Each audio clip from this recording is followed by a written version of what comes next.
Buenas noches, amigos y amigas, ¿qué tal? Bienvenidos y bienvenidas. Gracias por estar en sintonía de Gente Ve Opiniones.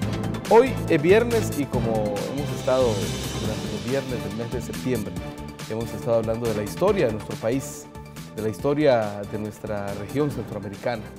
Hoy vamos a continuar con ese ritmo y está con nosotros Alfredo Ramírez, historiador y docente de la Universidad de El Salvador. Bienvenido, ¿cómo estás? Muchas gracias. Buenas noches al público televidente. Muy bien, gracias. Listo, hemos hablado durante estos días sobre los movimientos y actores del proceso de independencia de nuestro país, por supuesto, nuestro país y la región centroamericana. Hemos conocido desde el primer movimiento independentista en San Salvador en 1811 hasta la ruptura de la República Federal de Centroamérica. Hoy vamos a avanzar más en el tiempo y vamos a profundizar sobre la conformación de la República y las gestas revolucionarias. Para recapitular, ¿qué te parece si hablamos de qué sucedió tras la independencia de España? ¿Cómo se conforma esa República Federal de Centroamérica? Bueno, la verdad es que es un tema bastante interesante porque podría parecer el episodio que más conocemos de la historia nacional y en realidad resulta que no, que es uno de los episodios que más ha sufrido, digamos, de la historia oficial, ¿verdad? Ha sufrido más de los vicios de la historia oficial, de la historia de bronce, que de repente nos fijamos mucho en las efemérides, en los grandes personajes, pero no en los procesos que realmente han configurado la región que hoy llamamos Centroamérica y también el país en sí, ¿verdad? El Salvador. Entonces, lo que tenemos para 1821 es en realidad un proceso de, voy a decir, de desmoronamiento del Imperio Español. Muchas veces nosotros lo vemos desde muy lo local y claro, es conveniente verlo desde una visión más, voy a decir global, aunque quizás para algunos sea como muy temprano para hablar de globalidad o de Pero podríamos decir, para verlo desde allá para acá. Desde allá para acá, exacto. Porque nosotros tendemos a verlo desde aquí, desde nuestra idiosincrasia aquí muy localista. Muy localista. Y se pierde la perspectiva. Exacto, en cambio viéndolo, digamos, desde el otro lado del charco es más, enriquecedor, ¿verdad? Claro. Entonces, lo que tenemos en realidad allá en la península ibérica es un proceso que inicia en 1808 más o menos, ¿verdad? Y a través del cual el rey es separado de la corona y entonces el pueblo asume la gobernabilidad o más bien la soberanía.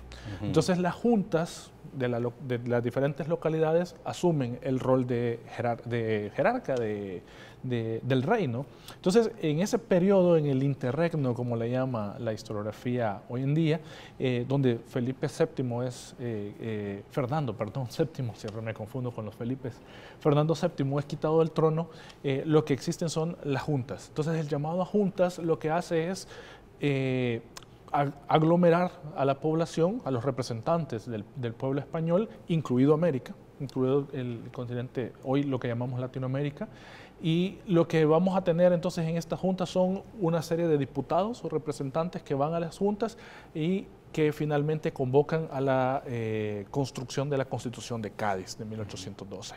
Entonces, esa Constitución de Cádiz es la que le va a ceder ciertas libertades y ciertos derechos a la población, tanto en América como en la península ibérica. Entonces, ese sería, digamos, como el antecedente, algo de lo que habíamos platicado también la semana pasada, y a partir de esa ruptura y de la configuración de estos nuevos gobiernos, cuando el rey regresa al trono, lo que hace es básicamente comprometerse a respetar la nueva Constitución. Sin embargo, tiene un revés, trata de volver a instaurar el absolutismo y votar la Constitución, y ahí viene de nuevo la revuelta en una segunda ocasión. Entonces, en América Latina lo que sucede es que nosotros estamos muy conectados al proceso mexicano.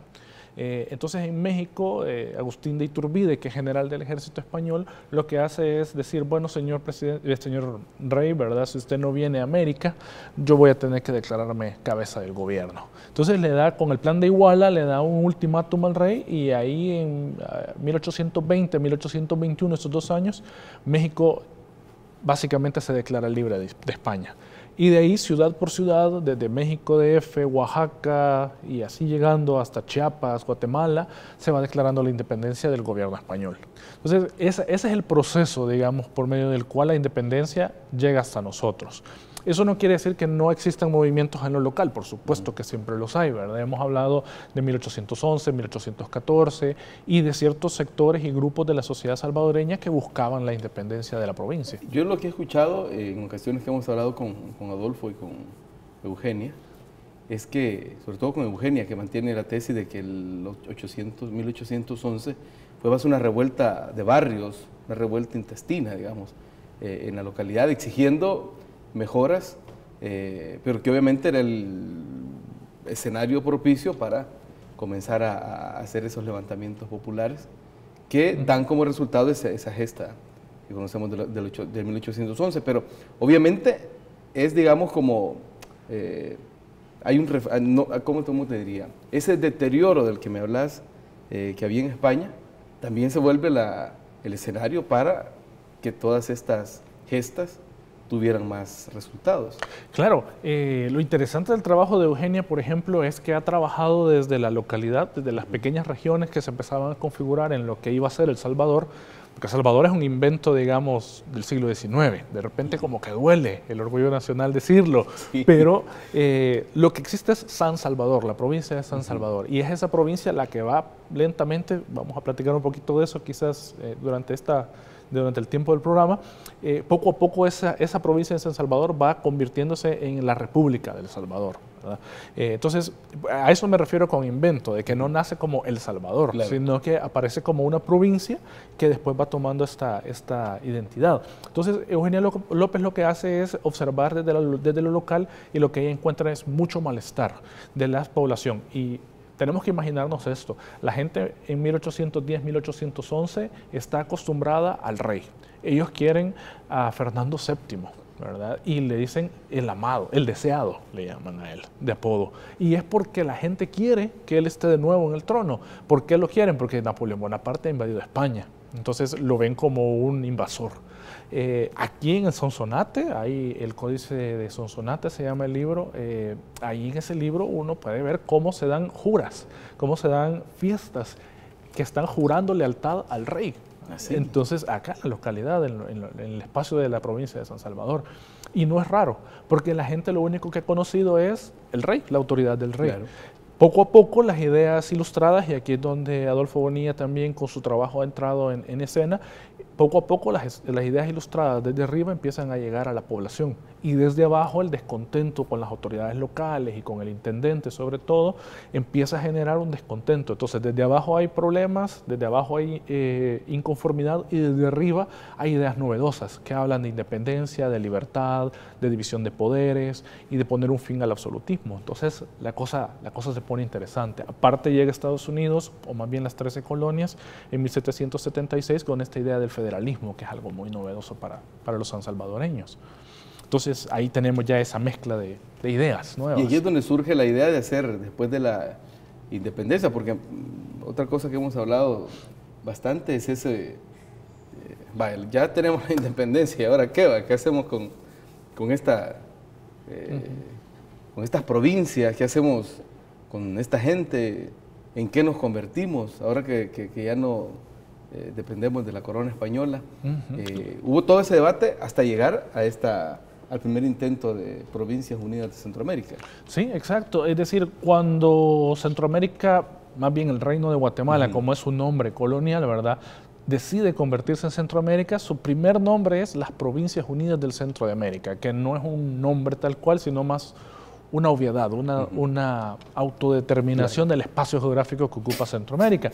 Entonces, estas provincias, en septiembre de 1821, lo que hacen es básicamente construir una asamblea en la ciudad de Guatemala y empezar a debatir qué se va a hacer.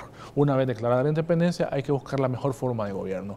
Y buena parte, la mayoría de provincias de Centroamérica lo que dicen es busquemos otro rey, busquemos otro reino al que nos podamos unir, porque no tienen otro referente. Y es donde ven para México. Es donde ven para México muchos de ellos. Pero los sansalvadoreños y los vicentinos no están de acuerdo con la idea. Mangos. Entonces, ahí dijeron no, ¿verdad? Ahí dijeron no. Y bueno, en las otras regiones de Centroamérica también lo hay. Pero el problema es principalmente las finanzas. O sea, el problema que cargamos hasta el día de hoy era el problema en aquella época. No había dinero para construir una nueva república. No había tampoco estructura ni élites ilustradas para poder gobernar, y tampoco la gente estaba acostumbrada a subordinarse o obedecer o mantener la lealtad hacia una élite política, sino al rey. Sin figura del rey, pues no había quien obedecer. Entonces, las élites guatemaltecas principalmente quieren conservar su importancia en Ciudad de Guatemala, ¿verdad? Conservar su importancia como centro político, aunque fuera debajo del régimen de Iturbide. Iturbide, por supuesto, se declara emperador y dice, bueno, anéxense, es lo normal que se anexen, ¿verdad? Y buena parte de la población centroamericana dice, no, no es buena idea, vamos a votar.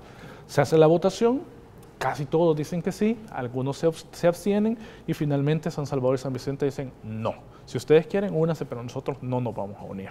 Entonces ahí es donde México envía sus tropas para tratar de someter a San Salvador, ¿verdad? Con Vicente Filísola a la cabeza. Entonces, lo que queda del 21 y todo el año 22 es de un estire y encoge constante para saber si finalmente se pueden someter o no a la autoridad de Iturbide.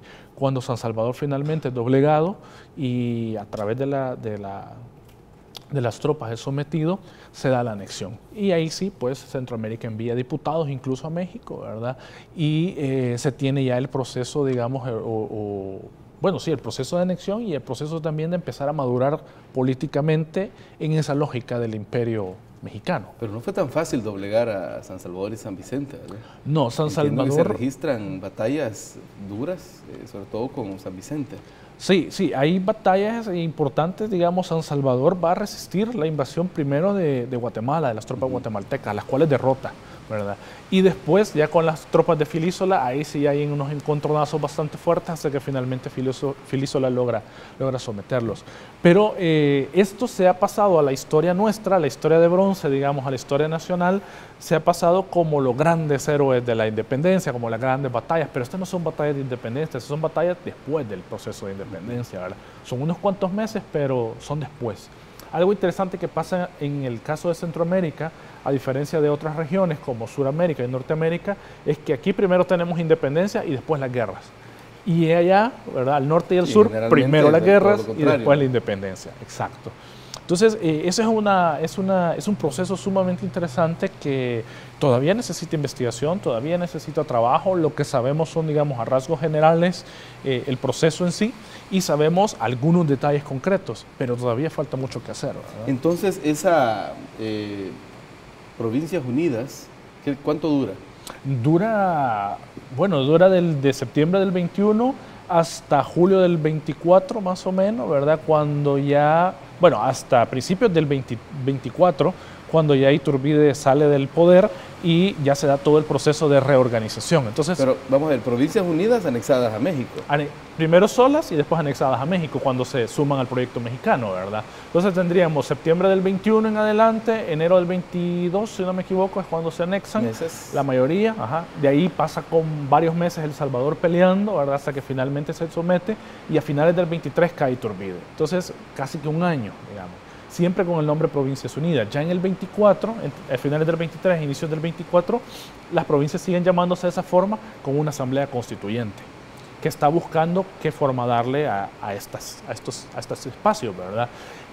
Ahí lo que comentábamos la semana pasada también con Adolfo es que las Provincias Unidas hacen, más bien el Estado de San Salvador, la provincia de San Salvador, hace una estrategia política sumamente interesante.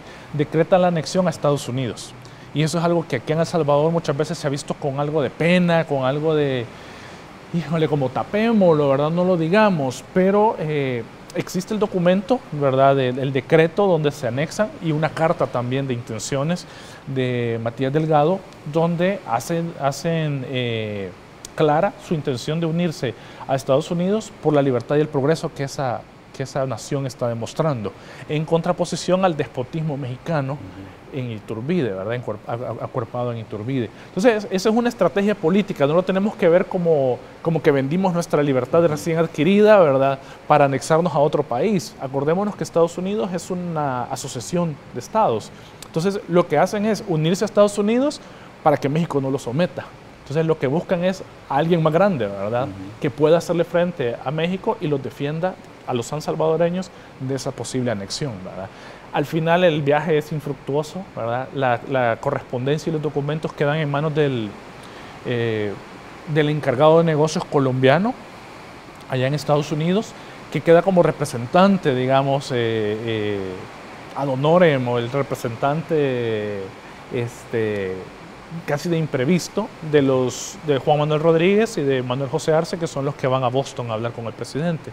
Como el presidente de Estados Unidos no los recibe, entonces ellos dejan esos papeles en manos del diputado, no el diputado, es el representante encargado de negocios de Colombia. Entonces ese proceso no funciona, no termina, porque en eso cae Iturbide, entonces ellos regresan y ya no hay necesidad de anexión. Ya no era necesario aliarse con otro. Estados Unidos. Exacto. Para que los defendiera. Ahora, surge la República Federal. Surge la República Federal con un, digamos, antecedente, San Salvador, que digamos ese es el que tiene la ideología liberal más clara quizá, ¿verdad? Y republicana también por los líderes que están manejando al Estado o a la provincia de El Salvador, emiten una constitución solamente de El Salvador, o sea, solamente del Estado del Salvador se llama en ese momento. Entonces el Estado salvadoreño se declara un Estado federado, un Estado soberano pero federado. Entonces el Estado de El Salvador se declara en julio y la República Federal en noviembre del 24. Entonces antes de la constitución de la República Federal aparece la de San Salvador. Digamos que ahí nos adelantamos, digamos. ¿Verdad? De ahí empiezan a aparecer el resto de constituciones, porque cada estado debe de tener su propia constitución y se anexan al proyecto federal. Ya digamos del 24 en adelante, ahí sí ya tenemos una república federal como tal, ¿verdad? Donde los diferentes estados están metidos en el proyecto. Fracasa ese proyecto también, ¿no? Lastimosamente. Del 25 al 29 tenemos básicamente los primeros 4 o 5 años de gobierno de Manuel José Arce, que es el primer presidente de la República Federal. Después de ese periodo, ¿verdad? Ya en el 29-30, bueno, desde el 27 se vienen dando guerras intestinas duras. En el 29-30 se da la sucesión, ¿verdad? Sale Arce, entra Francisco Morazán y de en adelante, del 30 al 39, 38, está Morazán en el poder, básicamente como presidente. Entonces, algo que es bien interesante es que ya en el periodo de Morazán, lo que encontramos son bastantes muestras de inestabilidad política, que es lo que estábamos por platicar en la última ocasión, y creo que es lo que vamos a seguir platicando el día de hoy, es cómo se empezaron a mostrar estas gestas, ¿verdad?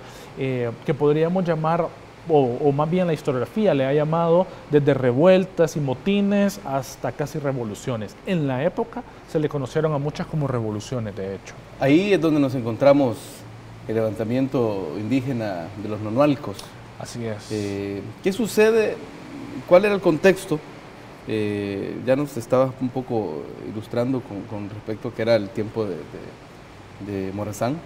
Así es. Pero ¿qué más había que provocó ese levantamiento indígena? ¿Qué hechos se configuraron para tener ese movimiento o ese levantamiento de los pueblos nonualcos? Bueno, uno de los puntos que hay que tener siempre en cuenta es que los eventos en la historia de El Salvador nunca pasan aislados, sino siempre pasan dentro de un contexto que muchas veces es muy complejo de entender. En El Salvador los jefes de Estado eran personajes bastante débiles y por lo general eran personas que conservaban algún tipo de deuda política con Morazán o con el presidente de turno, ¿verdad? O con el presidente de Guatemala. Entonces aquí hay una cuestión de redes políticas bastante compleja que apenas estamos conociendo, apenas estamos trabajando. Sí, porque imagino que eso es de lo que menos registro queda, ¿no? Exacto, ¿verdad? Porque son cosas que, bueno, que de repente se manejaban en correspondencia privada o de boca en boca. Entonces, lo que tenemos es en realidad los pueblos nonualcos, la región actual de Zacatecoluca, San Juan Nonualco, Santiago Nonualco, esa zona era una zona donde las tropas del gobierno salvadoreño siempre llegaban a traer nuevos reclutas. Entonces, esta gente está aburrida. Durante el periodo colonial han tenido cierta protección, pero en el periodo independentista ya no.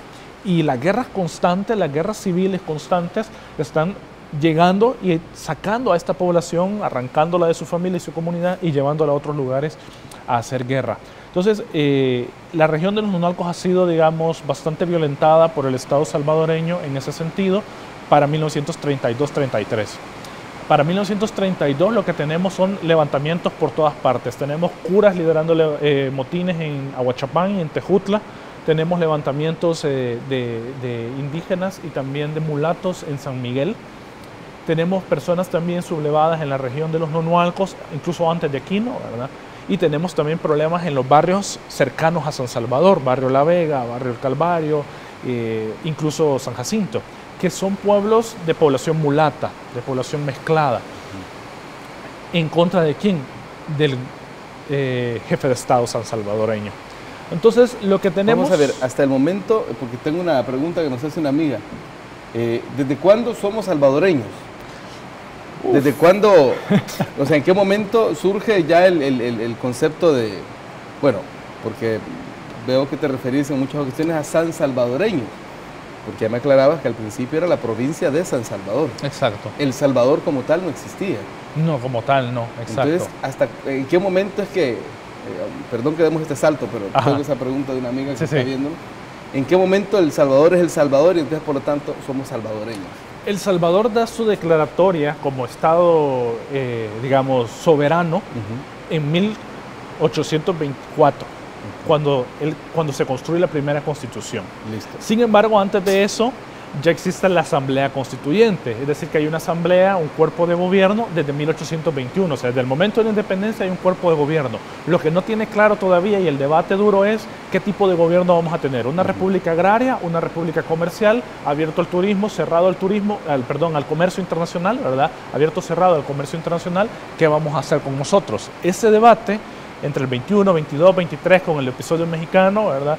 Es el que va configurando el territorio y también que permite que la provincia de Sonsonate, que es Sonsonate y Ahuachapán actuales, se separen, ¿verdad?, de Guatemala y se unan al Salvador. Originalmente eran de Guatemala. Originalmente eran una alcaldía y tenían autonomía, pero respondían directamente a Guatemala. Entonces Sonsonate y Ahuachapán deciden unirse al Salvador en el 23, si no mal recuerdo, 1823. Entonces ahí se configura El Salvador ya, el territorio, digámoslo así.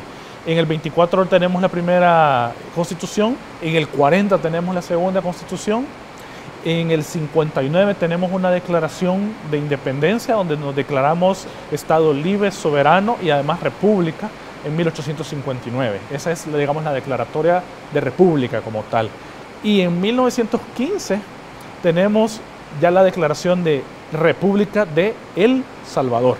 Sí, que entiendo que hay, yo vi un libro, no recuerdo el autor, un libro pequeñito, pero que habla de todos esos, de cómo el nombre como tal, el nombre de República de El Salvador, exacto, se da hasta ese momento, en el 15, ¿no? 1915. Sí. Antes hubo República del Salvador, República de Salvador, y en varios documentos hay como diferencias en ese pequeño artículo, pero que al final nos determina, porque hoy por hoy somos República de El Salvador. Exacto. Aunque muchos digan del Salvador o Salvador. O Salvador, exacto.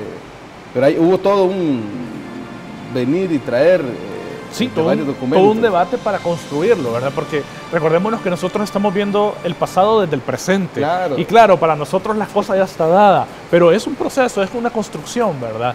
Igual pasa aquí, igual pasa en México, igual pasa en Estados Unidos, como dicen, en las mejores familias, pero en este caso serían los mejores países, ¿verdad? Siempre es una construcción. Entonces, en el caso de El Salvador, ¿cuándo nos empezamos a llamar salvadoreños? Bueno, probablemente en el periodo colonial. A finales del periodo colonial ya hay una noción de ser un español americano y de eso se brincó después a ser salvadoreño, ¿verdad? Vamos a hablar de eso cuando regresemos de una pequeña pausa.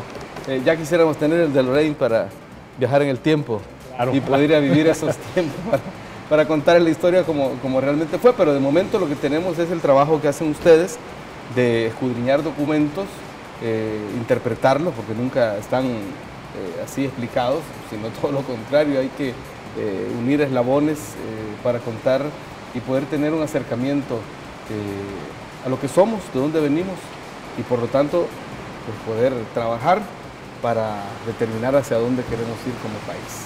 De eso se trata la historia y por eso la analizamos aquí en TV Opiniones. Una pausa, venimos con más.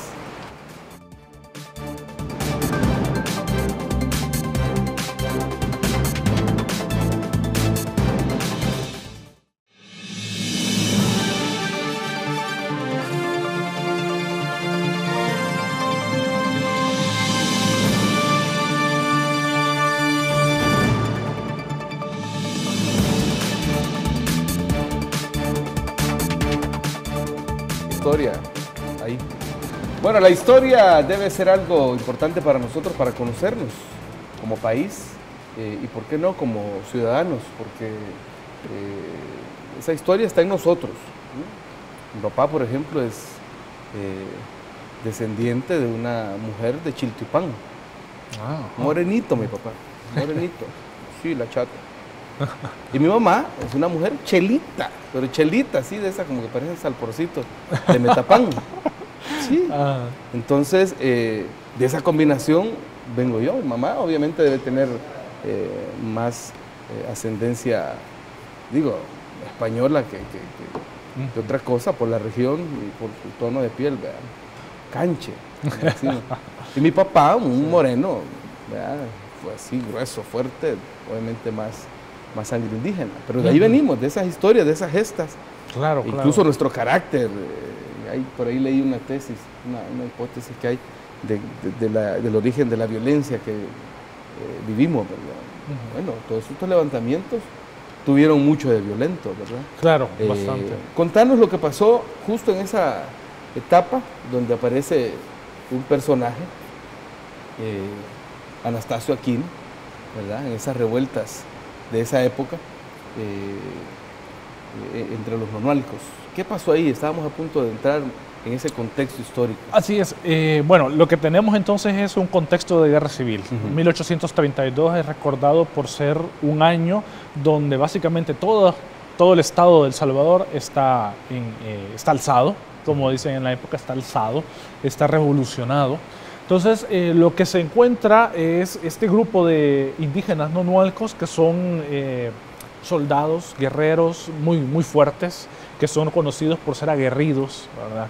Y entonces, es esa zona, esa región del actual Departamento de La Paz, el que se convierte en el escenario, para febrero de 1833, en el escenario de un movimiento liderado por Anastasio Aquino. Una cosa curiosa que a mí me pareció relevante cuando traté de acercarme al fenómeno fue que no hay mucho documento de la época. De hecho, yo no logré encontrar ni un documento de la época. O sea, sabemos que Anastasio Aquino existió y fue un personaje histórico real porque tenemos la fe de bautismo, ¿verdad? La fe de bautismo de él, de la iglesia, de la parroquia, ¿verdad? De la localidad. Pero Anastasio Aquino es básicamente un líder indígena del pueblo de los nonualcos, de Santiago Nonualco, y lo que él hace es empezar una lucha en contra del gobierno de la provincia de San Salvador por impuestos y por las reclutas. O sea, las dos razones principales para ese levantamiento son los impuestos nuevos que el gobierno sansalvadoreño quiere imponer sobre los diferentes grupos indígenas, y el otro es las reclutas que se han estado realizando constantemente en el estado de El Salvador para poderse meter en las guerras federales. Entonces, lo que tenemos es básicamente Anastasio Aquino liderando a su comunidad, a la comunidad de los nonualcos, en contra de las autoridades sansalvadoreñas. Esa pelea básicamente la están ganando, han derrotado a las diferentes tropas que han llegado desde San Salvador hasta la región, y al momento que está sucediendo ese conflicto entre la región de los nonualcos y San Salvador, surge un nuevo conflicto en San Miguel. En San Miguel también se ha dado una sublevación de grupos mulatos, y llega un general colombiano que ha estado en las guerras del sur y que ha llegado a Centroamérica también, y lo que él hace, Narciso Benítez, es derrotar la sublevación de San Miguel. Entonces Narciso Benítez está en San Miguel, fijo, tratando de evitar que el movimiento se vuelva a levantar en San Miguel. En Zacatecoluca, Santiago Nonualco y San Juan Nonualco tenemos a Anastasio Aquino resistiendo a las tropas sansalvadoreñas, y Aquino en determinado momento se siente con la fuerza de salir de la región de los Nonualcos y meterse a San Vicente, que es la ciudad más cercana que él tiene, ¿verdad? San Salvador y San Vicente eran las únicas ciudades desde el tiempo coloniales en la región salvadoreña de este lado del Lempa, digámoslo así. Entonces, cuando Aquino se mueve hacia San Vicente, Narciso Benítez decide venir a enfrentarlo. Ahí es donde uno de los episodios más legendarios y más famosos de Aquino sucede, que es cuando Anastasio Aquino se corona rey de los Nonualcos, ¿verdad? Esto es algo... Que eso es casi que la imagen que todos tenemos así de referencia de cuando se habla de Anastasio Aquino. Es ese momento en el que, bueno, hay quienes lo tildan de loco, hay quienes lo tildan de que fue su momento cúspide, su momento cumbre, en el sentido de que había logrado tal, ¿qué pudiéramos decir? Tal poder, si queremos decirlo así, o tal capacidad para liderar al movimiento, que incluso hizo ese acto de irreverencia, ¿no? Así es. Que lo registra la historia, y es casi la imagen que uno tiene. Claro, incluso hay pinturas y dibujos donde lo retratan con la corona. Bueno, lo que sucede... O el libro maravilloso de Matilde Elena López, ¿no? Exacto. La balada de Anastasio Aquino. Ajá. Entonces, pero lastimosamente ese evento no puede ser comprobado históricamente. No tenemos un documento, y a estas alturas tampoco tenemos un testimonio que nos permita confirmar que efectivamente Anastasio Aquino realizó esa acción. Solo nos queda la tradición oral, que no la podemos desestimar y no la estamos desestimando, pero lo que sí hay que dejar claro es que no hay registro histórico, documental, de que ese evento haya sucedido. ¿Qué es lo que sucede? Lo que sucede es que Anastasio Aquino llega a San Vicente y va a la iglesia de la localidad. No queda claro, según la tradición, tampoco cuál iglesia es, ¿verdad? Esa imagen que estamos viendo entiendo que es una pintura, ¿es de Antonio Bonilla? Este es un mural, si no mal recuerdo, ¿verdad? Sí, es de Antonio Bonilla, ¿no? Sí. No sé de quién es, la verdad. Es un mural, parece, ¿verdad? Pero es de esas imágenes que han ido quedando ahí como parte de esa tradición oral específicamente, ¿no? Claro, entonces lo que sucede es que Anastasio Aquino, al llegar a la iglesia, lo que encuentra es a los ricos de San Vicente dentro de la iglesia, ¿verdad? Escondidos dentro de la iglesia, y según la misma tradición se han llevado sus joyas, su dinero, lo han metido en la iglesia. Entonces Anastasio Aquino lo que quiere es hacer una requisición, es decir, quiere sacar ese dinero para poder pagarle a la tropa, darle de comer a su tropa, ¿verdad? No está saqueando, no está robando, lo que está haciendo es tratando de conseguir dinero para alimentar a la tropa, claro. ¿verdad? No es que lo esté justificando, pero eso es lo que la tradición dice. No, y es lo que cualquier líder popular, militar, exacto, haría, ¿no? Exacto. Sabe que la tropa necesita energía, ¿no? Así es. Entonces, Anastasio Aquino llega y trata de abrir la puerta, y el cura de la localidad sale y le dice de que en la casa de Dios es sagrada y que no debe de entrar. Entonces finalmente ordena que abran la puerta, abren las puertas, entra a la iglesia y le dice Anastasio Aquino al párroco que él no considera que sea un lugar tan sagrado, que más bien es un lugar que está sirviendo de escondite para los ricos, y que para demostrarle que tal lugar sacro no existe, lo que va a hacer es ponerse el manto, dice la tradición, de la Virgen, y la corona de San José. Entonces, al ponerse esos símbolos, él pide que le caiga un rayo en seco, ¿verdad? Sí, es cierto, para ver existe, si es cierto, que me caiga un rayo. Y no le cae el rayo, ¿verdad? Entonces, ahí él gana lealtad, gana credibilidad de parte de la tropa, y es el momento decisivo donde él logra finalmente obtener el dinero que necesita para la tropa. Si lo queremos ver, tremendo comunicador. Si tomamos eso como un hecho que sucedió, ¿verdad? Porque fue un hecho lleno de mucha simbología. Claro, claro. Recordemos que los pueblos indígenas no son católicos, ¿verdad? Eso es algo que de repente a nosotros se nos olvida. Había un sincretismo ahí. Pero ahí hay una mezcla de creencias y todo un proceso por medio del cual la población indígena va entrando a la lógica del cristianismo y de los rituales cristianos. Pero no fue tan fácil, no fue tan inmediato tampoco, ¿verdad? Y tenemos eso sí está muy bien documentado, que incluso tan tarde como 1770-71, el arzobispo de Guatemala está diciendo que aquí en El Salvador, en algunas parroquias de San Salvador, él ha encontrado a los indígenas tocando el tambor con el pito dentro de la iglesia, haciendo sus rituales paganos, le llama el arzobispo de Guatemala. Y se enoja mucho, ¿no? Se molesta mucho porque los curas no hacen nada para contrarrestar estos rituales que desde el punto de vista del arzobispo eran paganos. No es raro que cosa de 60 años después, Anastasio Aquino todavía no tenga de todo interiorizado la lógica cristiana y por lo tanto para él no represente mayor cosa las imágenes católicas. Ahora, ¿por qué decía yo al principio que hay que tener cuidado y que es difícil encontrar documentación de la época? Y sobre todo esta tradición oral que es tan rica, puede ser también bastante contrariada por un hecho importante. Anastasio Aquino fue bautizado. Y si fue bautizado, podríamos decir que es cristiano. Y no solamente eso. Su fe de bautismo tiene una marginación, donde dice casado. Entonces, no solamente fue bautizado, sino que ya adulto se casa por la iglesia. La única que casaba en la época era la iglesia, y eso también nos hace creer de que de una u otra forma Anastasio Aquino sigue los rituales católicos. Así que para mí el evento de la iglesia de San Vicente es un poquito difícil de creerlo, ¿verdad? De repente bonito, de repente simbólico, pero no tenemos la claridad de los detalles de los eventos como sucedieron. Fíjate que cualquiera puede decir, la historia no le gusta a la gente, pero fíjate que tengo bastantes comentarios aquí en el Facebook Live de Gente Ve. Por ejemplo, Ginny Jiménez de Arévalo dice, saludos licenciado Alfredo, valioso aporte sobre los nonualcos y sobre todo el resultado de su propia investigación documental y territorial sobre sobre mi tierra de los nonualcos. Alba Calderón y Alejandro Benavides también están ahí viendo. Otro perfil que se llama Salvadoreños Somos Todos dice saludos Alfredo. Muchas gracias. Y ahí está la gente conectada en Facebook Live. También está la amiga que preguntaba desde cuándo somos salvadoreños como tal, ¿verdad?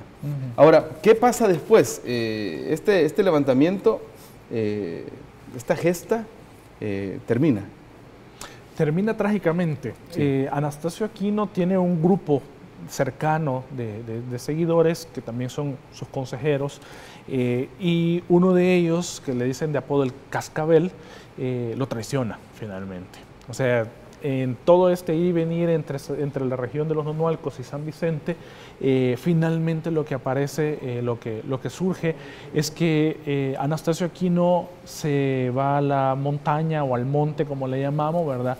Y en esos espacios él tiene su cueva, él tiene su espacio donde se está resguardando, y finalmente lo que sucede es que uno de su mano derecha, este personaje de apodo Cascabel, lo traiciona, es decir, lo delata, dice dónde está.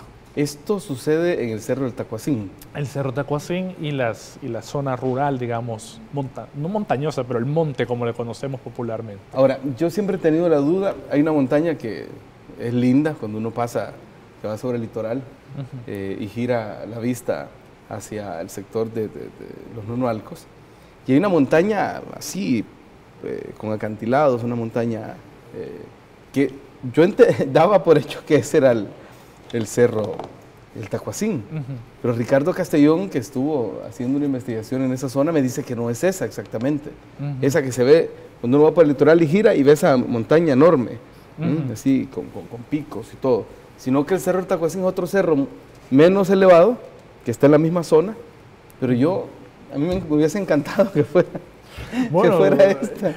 Yo la verdad no logro ubicar exactamente cuál es el Cerro Tacuacín, porque también la tradición oral un poco ha ido perdiendo también el rastro de dónde exactamente está. Lo que sí sabemos es que tenía varios escondites, no solo uno. Tenía uno en San Juan Onoalco, tenía otro en las inmediaciones entre San Juan y Santiago. También había otro lugar que de hecho hace unos 10 años quizás me tocó visitar el lugar y está, pero lejísimo, retiradísimo, ¿verdad? Lugares donde se ve que probablemente alguien pudo vivir, pero estamos hablando de, bueno, vamos, 160 años, 170 años, ¿verdad? Más, un poco más, de hecho, ¿verdad? Desde que eso sucedió. Entonces es bien difícil saber si alguien vivió en esa zona o en estas cuevas, ¿verdad? Lo que sabemos es que una vez lo denuncian, o más bien lo delatan, ¿verdad? Las autoridades lo capturan y lo meten preso. Entonces, ya estando preso, pasa cierto tiempo y finalmente en julio de 1833 es fusilado. Y después de ser fusilado, le cortan la cabeza, la ponen adentro de una jaula y eso en una estaca en la plaza central. Unos dicen que de Zacatecoluca, otros dicen que de San Salvador. Y exhiben la cabeza, ¿verdad? Este era un castigo brutal, pero ejemplarizante del periodo colonial. O sea, tenemos registros desde el siglo XVII en El Salvador, ¿verdad? Tenemos registros desde el siglo XVII donde ese castigo de colocar las cabezas en estacas y en plazas públicas se venía dando constantemente por parte del gobierno español en situaciones de revueltas populares. Entonces no es raro que para el momento de la República Federal y del Estado San Salvadoreño todavía se siguiera utilizando esa práctica que es horrible, ¿verdad? ¿Tampoco hay registro de eso o hay más certeza? No hay registro, seguimos valiéndonos de la tradición oral, seguimos valiéndonos de los relatos más antiguos, que serán los de Rafael Reyes a finales del 19 o de hay otro que es Recuerdos Salvadoreños, que es el otro libro que también habla de Anastasio Aquino muy tempranamente. En mi caso particular, yo lo único que logré encontrar fue un documento en el Archivo General de la Nación de San Salvador, un documento que dice Noticias de Morazán. Y entonces entre las noticias varias aparece el caso de Anastasio Aquino, una hojita del caso de Anastasio Aquino. Entonces en esa hojita lo que encontramos es básicamente un resumen de lo que ha sucedido, pero dado dos detalles que a mí me parecieron sorprendentes y que los quiero compartir porque creo que están un poco, digamos, inéditos, ¿verdad? Uno es cómo peleaba Anastasio Aquino. La gente piensa que Anastasio Aquino peleaba con algún tipo de herramienta militar importante y no, peleaba con piedras y con varas de huiscoyol, ¿verdad? Entonces yo, como no sabía qué era eso y me declaro en ese sentido bien urbano, ¿verdad? Yo pregunté qué es una vara de huiscoyol y me dijeron que es la planta del coyol, la rama básicamente, ¿verdad? Que tiene unas espinas enormes y que es una vara muy resistente. Pues básicamente lo que hacían era eso, cortar la vara. Se encuentra en los ríos, en la orilla de los ríos.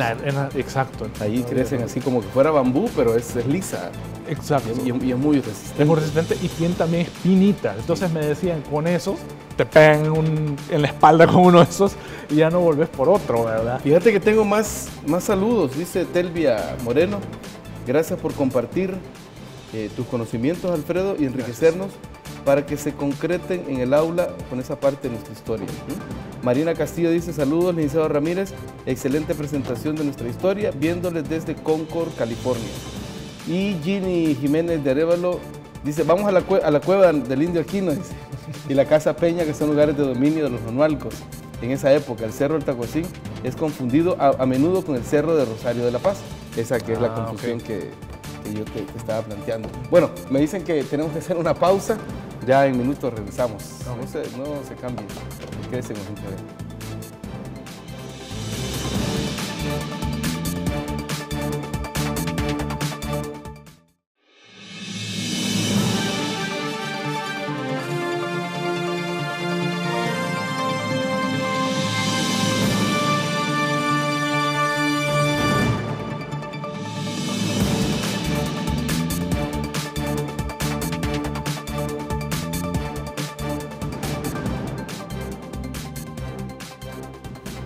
Bueno, el tiempo se nos va como agua entre las manos, Alfredo. Quizá vamos a dar un salto en el tiempo, 100 años, para irnos apenas introducir a cuál era el contexto de lo que sucedió en 1932, más pasando del lado del centro del país, como es La Paz, al lado de Occidente.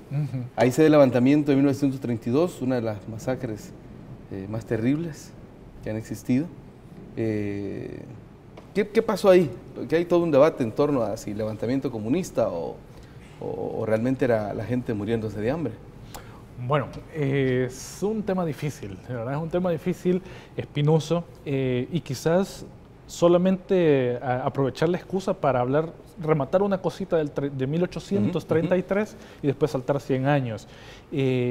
En el único documento que yo logré ubicar en el archivo hay un dato importante. Dice que Anastasio Aquino estaba en comunicación con los indígenas del barrio La Vega, cosa que yo jamás en mi vida había escuchado. Primera vez que yo lo leo, sobre todo con el líder del barrio La Vega, que es un tal Chubino, dice, que es el apodo del tipo. Entonces, ¿por qué menciono esto? Los pueblos indígenas, y no olvidemos que Anastasio Aquino y buena parte de la población alrededor de San Salvador eran pueblos indígenas, se mantenían en contacto, se hablaban, ¿verdad? Tal vez a nosotros nos parece imposible porque no tenían teléfono o algo, o no podían ni escribir, pero se hablaban, y hablaban en náhuatl, obviamente. Esto es algo que de repente a nosotros se nos va. 100 años después, 1932, los pueblos indígenas del occidente de El Salvador se encuentran con la misma dinámica. Encontramos 8 o 9 localidades del occidente del país orquestadas, levantándose un 22 de enero en la medianoche, ¿verdad? Entre el 22 y el 23 de enero. ¿Qué pasa? ¿Es un complot comunista? ¿Es una sublevación comunista? ¿O es personas que están muriendo de hambre y que necesitan? Las dos cosas. Y estas son las respuestas que los historiadores nos gustan porque no quedamos mal con nadie. Pero bueno, de acuerdo a algunas investigaciones, hay una serie de, y eso está bien documentado, hay una serie de revueltas y reclamos, marchas, huelgas en San Salvador y sus alrededores, ¿verdad? En la década del 20, entrando al 30 y al 32, obviamente. Esa línea para Jeffrey Gould y Aldo Lauria es una muestra del levantamiento del 32 frustrado. ¿Por qué frustrado? Porque los líderes, Martí, Luna y Zapata, son capturados días antes. El 18 de enero, si no me equivoco, los capturan y los meten presos. ¿En 1900? En 1932. Ajá, ya llega el 32. Ya en el 32, ajá. Entonces, Martí, Luna y Zapata caen presos días antes, 4 o 5 días antes del levantamiento caen presos. Y entonces el movimiento en San Salvador, el movimiento social, si lo queremos ver desde esa perspectiva, los movimientos sociales en San Salvador quedan básicamente desarticulados. Descabezados. Pero en el occidente la cosa es muy diferente. Allá el Partido Comunista, que acaba de nacer, que tiene 1 añito y meses, casi 2, ¿verdad? Lo que tiene es una presencia somera en el occidente, y junto a este está también la Federación Regional de Trabajadores, que sí es una federación por lo tanto es mucho más grande. Solo que yo me llevé una sorpresa. Ese gremio que configura esta Federación Regional de Trabajadores son sorbeteros, sastres, zapateros. O sea, no son obreros industriales, claro. Son artesanos básicamente. Entonces, en las localidades de Izalco, Nahuizalco, Salcuatitán, Huayúa, bueno, todas estas localidades, incluso Chalchuapa y Colón, en la Libertad y Santa Ana, se ven involucradas en los eventos. ¿Qué es lo que sucede? La población campesina, mucha de ella indígena, aunque otros son mestizos, ¿verdad? O son ladinos, como se llaman en la época, ¿verdad? Lo que hacen es empezar a protestar en contra de las autoridades locales y las figuras de poder local. Entonces, son 8 localidades y las 8 localidades siguen la misma lógica. Se sublevan en la medianoche, atacan la casa de los ricos, atacan la alcaldía, queman los archivos, porque ahí están los títulos de propiedad de las tierras, atacan los cuarteles donde los hay, Sonsonate y Aguachapán, y atacan al telegrafista, porque es el que da aviso. Entonces, como es el que pone el dedo, hay relatos en la prensa escrita, ¿verdad?, de personas que son amputadas de brazos y de oreja, también le cortan las orejas para que no puedan, simbólicamente, ¿verdad?, no pueden escuchar, ¿verdad? Entonces, eso es lo que sucede en 1932. Un grupo de personas, o más bien diversos grupos de personas que se orquestan y realizan una sublevación. La sublevación deja, según algunos investigadores como Eric Chin y Héctor Lindo, Rafael Lara también, dicen que los sublevados dejan alrededor de entre 50 y 100 muertos en cosa de 3-4 días. Las tropas, esto es otro evento y habría que verlo como una segunda fase, las tropas salvadoreñas matan alrededor de 8.000 a 9.000 personas. En algunos casos se ha llegado a decir que llegó el número a 30.000. Eso es un poco exagerado. Lo que sabemos en la actualidad es que en algún momento Tomás Calderón, el general Tomás Calderón, que estaba a cargo del ejército, habla de 4.500 muertos. Y después, en una entrevista, que digamos como de las cifras más oficiales. Digamos. De la cifra oficial. Aunque después le preguntan, mire, usted dijo que había matado a más de 4.000 sublevados. Y dice él, no, nada más los desarticulamos, los aniquilamos políticamente, no los matamos. Pues es sí. Una cosa así muy política. Entonces, lo que sabemos es que el gobierno, bueno, no el gobierno, el ejército fusiló sistemáticamente a la población, incluso en Ilopango, Soyapango, zonas muy cercanas a San Salvador. Entonces, esos fusilamientos dejaron como saldo alrededor de 8.000 o 9.000 personas, que vendría siendo algo así como el 7 u 8%, perdón, el 0.8 o 0.9% de la población salvadoreña, casi el 1% de la población salvadoreña de la época. Bueno, y sobre eso hay que seguir hablando y reflexionando porque es parte de lo que somos. Yo te dejo la puerta abierta para que vamos a ver si el próximo viernes seguimos con esta rutina. Muchas gracias. Pero octubre creo que va a ser un buen tiempo también porque es el mes que tiene que ver con la identidad de nosotros los salvadoreños, sobre todo ligada a nuestros pueblos indígenas, ¿verdad? Claro que sí, por aquí nosotros lo vemos desde ese enfoque. Hay quienes hablan del encuentro de culturas, la invasión, la conquista, el aniquilamiento de nuestra cultura y términos así, que hay que analizarnos. Aquí no queremos imponerle, pero queremos escuchar la opinión de los que saben. Bueno, muchas gracias. Dejo la invitación abierta. Bueno, con gusto yo vengo. Listo. Y a ustedes, amigos y amigas, les invito para que se queden con Gen TV. Hay más para todos y para todas. Pasen buenas noches.